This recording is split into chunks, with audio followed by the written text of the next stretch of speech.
Dust swirled around Joshua's worn sandals. Before him, colossal and defiant, stood the walls of Jericho, 60 feet high, so thick that 2 chariots could race side by side on their summit. Imagine that for a moment. This wasn't just a wall. It was a mountain of human engineering, a testament to Jericho's power, and behind Joshua, a nation. The Israelites, hardened by 40 years of desert wandering, stood as a vast sea of anxious faces. They had just witnessed a miracle, the parting of the Jordan River. But this felt different. Conquering a fortress of this magnitude would require a miracle of a completely different order. God's instructions were still ringing in Joshua's ears, as strange as they were specific. March around the city once a day for 6 days. At the head of the procession would be the priests, bearing the sacred ark of the covenant, blowing trumpets made from ram's horns. And on the 7th day, the command continued.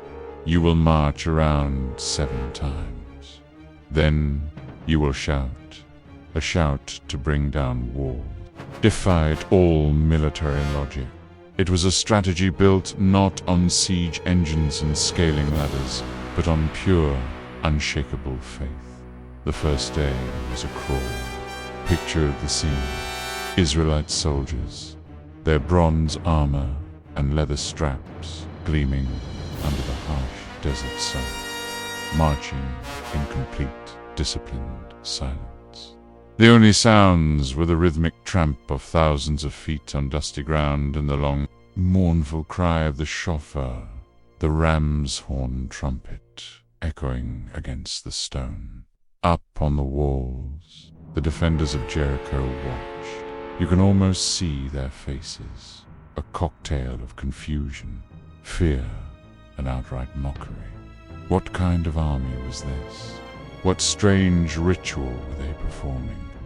Day 2, day 3, the routine continued. A grueling test of patience and belief. The sun beat down, the dust choked them, and the silence was heavy with unspoken questions. Doubts began to fester like sore. Whispers slithered through the ranks. What are we doing? Is this truly God's plan? Are we just marching to our own humiliation? It must have been incredibly difficult to keep morale up. But Joshua, his face a mask of unwavering determination, held the line.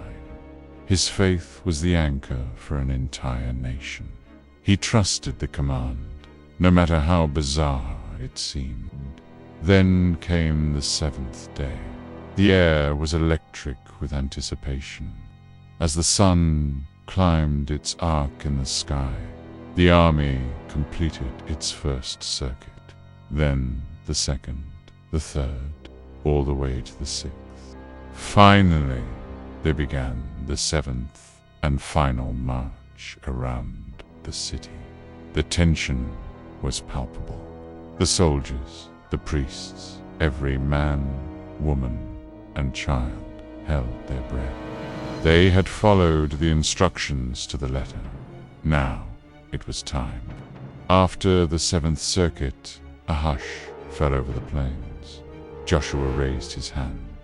Instantly, the trumpets blared. A piercing, deafening symphony that seemed to tear at the very fabric of the air.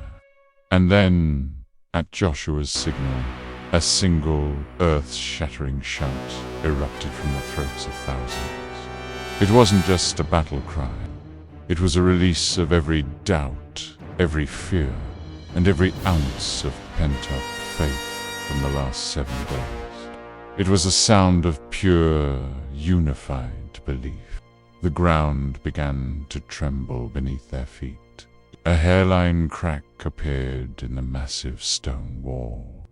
Then another and another, spreading like a spider web across the fortress, with a deafening, grinding roar that shook the heavens. The walls of Jericho didn't just fall, they crumbled, collapsing inward in a colossal cloud of dust and debris. The impossible had happened. Before the astonished eyes of the Israelites, the impenetrable fortress was gone, reduced to a heap of rubble. A path was cleared. The Israelite army, no longer silent marchers but a surging wave of righteous conviction, stormed forward into the heart of the now defenseless city. Jericho had fallen. Thank you so much for joining me for this incredible story. Please hit that like button and subscribe for more amazing tales from history. We'll see you in the next video.